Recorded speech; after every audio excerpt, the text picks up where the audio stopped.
ইতালির বেরগামোতে শরীয়তপুর জেলা বিএনপি সভাপতি শফিকুর রহমান কিরণকে গণসংবর্ধনা। আপনারা দেখছেন প্রবাসী সংবাদ। আসসালামু আলাইকুম। এমকে টেলিভিশনের প্রবাসী সংবাদে আপনাদের সাথে আছি আমি শারমিন মিনা। এতক্ষণ শুনছিলেন সংবাদ শিরোনাম, এখন ডেস্ক থেকে বিস্তারিত।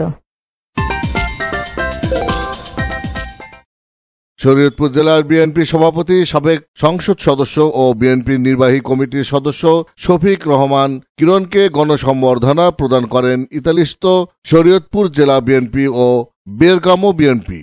বেরগামো বিএনপি সভাপতি জালাল কবিরের সভাপতিত্বে এবং নাজমুল হোসেন চঞ্চল ও শেখ শাহ আলমের যৌথ পরিচালনায় স্থানীয় একটি হলরুমে আয়োজিত অনুষ্ঠানে শফিকুর রহমান কিরণকে শুভেচ্ছা প্রদান করা হয়। পবিত্র কোরআন তিলাওয়াত ও দলীয় সঙ্গীত পরিবেশনের মধ্য দিয়ে অনুষ্ঠান শুরু করা হয়। গণসংবর্ধনা অনুষ্ঠানে শুভেচ্ছা বক্তব্য দেন বেরগামো বিএনপি সাংগঠনিক সম্পাদক মোহাম্মদ ইদ্রিস ঢালি। সে সময় প্রধান অতিথি হিসেবে উপস্থিত ছিলেন আলহাজ শফিকুর রহমান কিরণ। প্রধান বক্তা হিসেবে উপস্থিত ছিলেন ইতালি বিএনপির সাধারণ সম্পাদক ঢালি নাসির উদ্দিন। প্রধান অতিথি বলেন, শরীয়তপুর তপুবাসীর জন্য প্রধান সমস্যা হচ্ছে ড্রেজিং করে মাটি কাটা।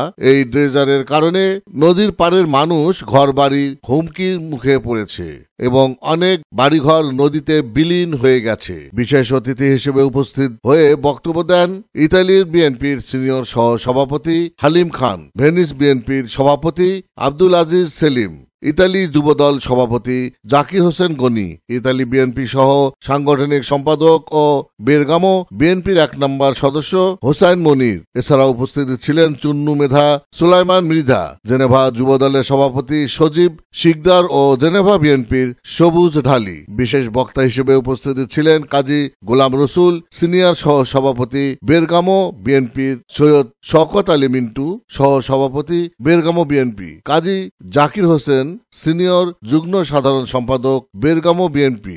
আরও বক্তব্য রাখেন রিপন ঢালি, মাসুদ হোসেন, শাহজাহান সিরাজ, লিটন শিকদার, শাহিন মাওলানা সহ অন্যান্য প্রভিন্স থেকে আগত ঝন্টু খান উদ্দিনের বিএনপি সহ ব্রেসিয়া, পিৎজা, ভেনিস, তারিনো বিএনপির নেতৃবৃন্দ। ইফতেখার, প্রবাসী ডেস্ক, এমকে টেলিভিশন। শেষ করছি এমকে টেলিভিশনের প্রবাসী সংবাদ। এতক্ষণ সাথে থাকার জন্য সবাইকে ধন্যবাদ।